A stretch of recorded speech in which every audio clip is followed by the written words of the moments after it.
I'm Dane Rose, and I wanted to share the basis upon which I would accept and encourage you to give any support that you give to this project.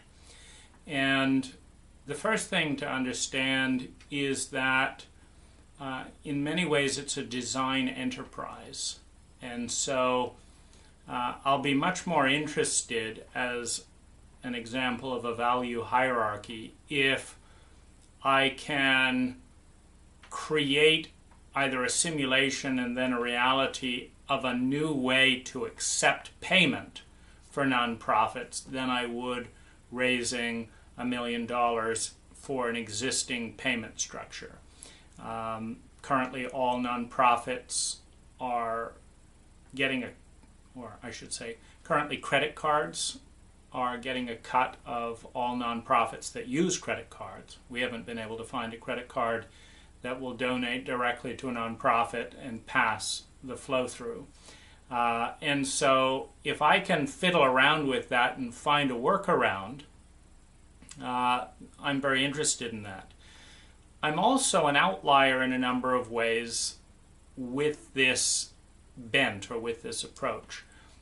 So I will be more happy, given the scope and scale of what I'm able to do as an individual, and it is largely me personally at this time. I have a fabulous assistant who's acting as one of the directors, but it's basically I make money as a landscape contractor, and I take half the year off. I work on these things, and I funnel some of my income into happiness data.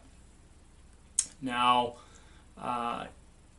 in the reality or the probability field of such a small operation, one of the best ways that I can have a positive impact is by using 10x thinking with the goal of improving things by 1,000%, and modeling it and with my emails and things to various nonprofit directors and corporations, etc., stirring thought.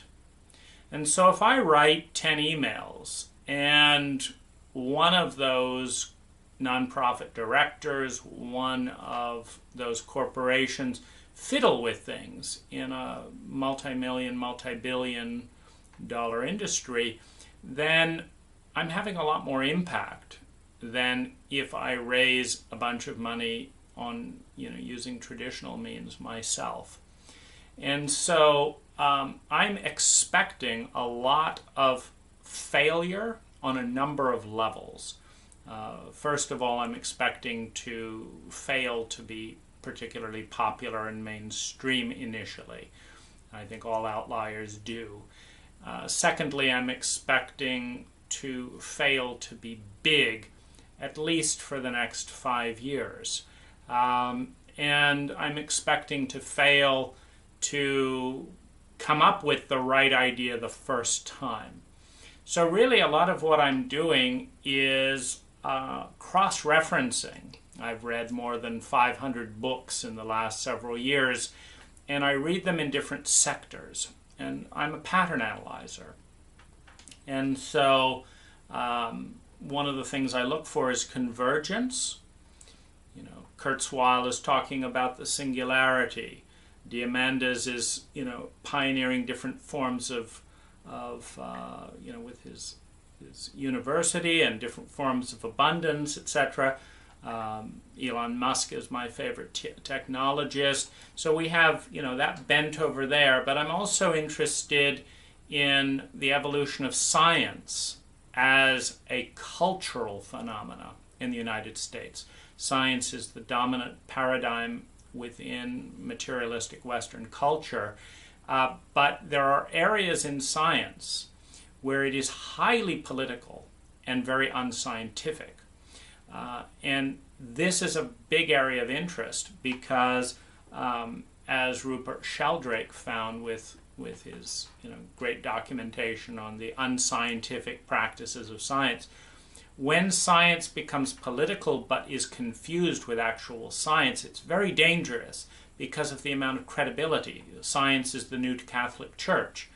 So when the Catholic Church, as it does in many ways, corrupts the true meaning of Christ's teaching to being a multi-billion-dollar corporation in, investing in all kinds of shady, corporate enterprises, that's a bad deal, because when people are, often very poor countries give some of the most to the Catholic Church, when they're actually funding some of their, oppressive corporations through their donations, it's wrong.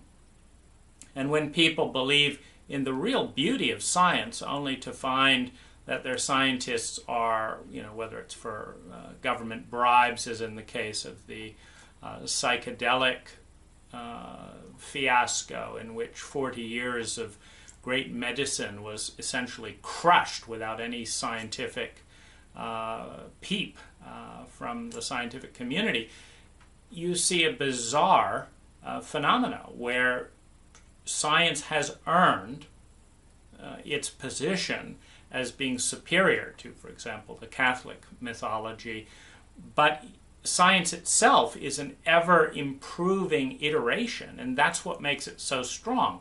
What makes Christianity so weak is its dogma. What makes Christianity makes science so strong is its willingness to be wrong and to incorporate more and more anomalous data and expand the paradigms. And there's plenty of areas where science refuses to do that to protect the egos of the people who brought the paradigm as far as it is today.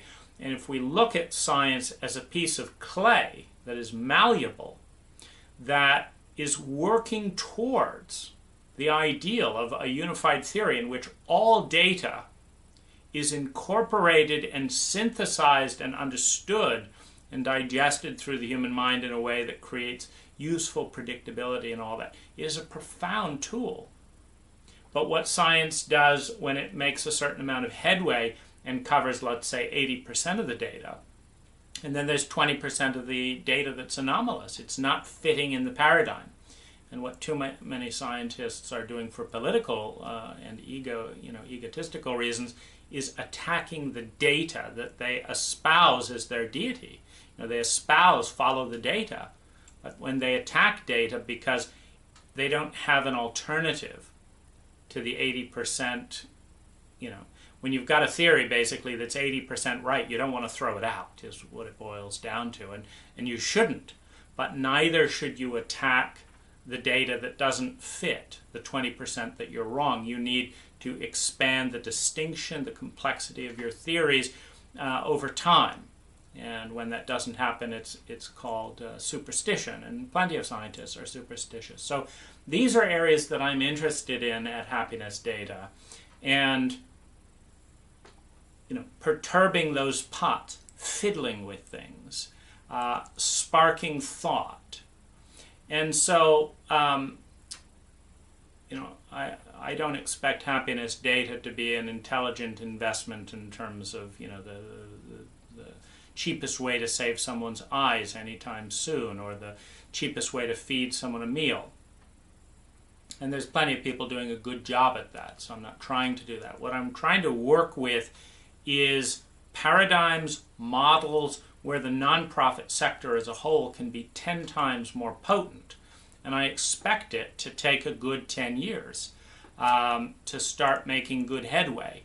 And by that point, hopefully, there's someone more competent than myself to carry the torch. So what I would do, if you're considering an investment of time and money, is consider whether or not you want to take bold bets of a venture capital nature, where you expect, 1 out of 5 to make it, or 1 out of 20 to make it big. It's that kind of field. So I'm going to be perfectly transparent about all the failures, because I want other people to learn from those as well.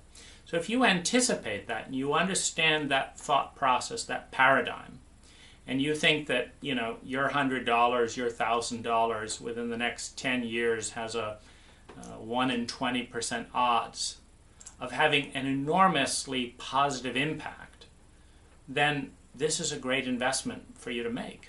And if not, I'd be disingenuous to take your money or your time.